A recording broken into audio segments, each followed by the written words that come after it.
President Trump turned 80 yesterday with a big event on the White House lawn.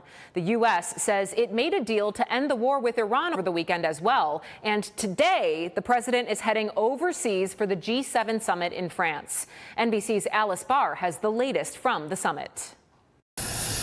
President Trump traveling to the G7 in France today to meet with top allies, just as he's announced a deal reached with Iran that he says will end the U.S. blockade of the Strait of Hormuz and reopen the strait when it's signed on Friday, saying oil will flow. Mediator Pakistan's prime minister wrote that both sides agreed to immediately and permanently end the fighting on all fronts, including in Lebanon.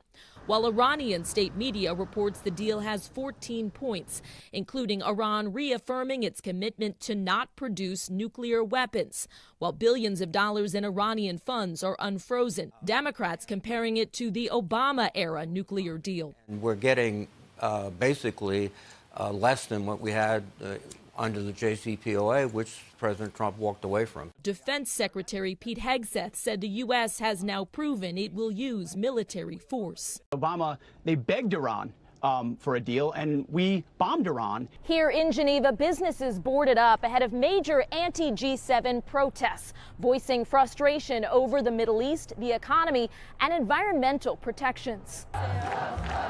Thousands marched the streets on Sunday. We have kids and grandkids, and so we are really concerned about what's going on.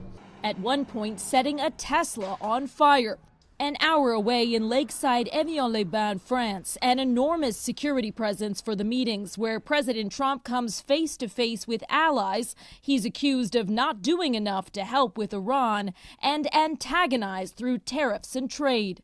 The president tackling tensions on the world stage, straight from a very different arena, where he celebrated his 80th birthday Sunday with an unprecedented UFC fight night on the White House South Lawn, part of America's 250th anniversary events, as the nation faces a new era of global challenges. In Évian-les-Bains, France, Alice Barr, NBC News. So how is the tentative deal affecting gas prices as we start the work week? Here's a look at the numbers this morning. According to AAA, prices continue to fall. Rochester's average is at $4.45 a gallon. That's down 5 cents from last Monday. The state average is at $4.36, also down 9 cents from last week. Experts say oil and gas supplies could take months to return to normal after the peace deal.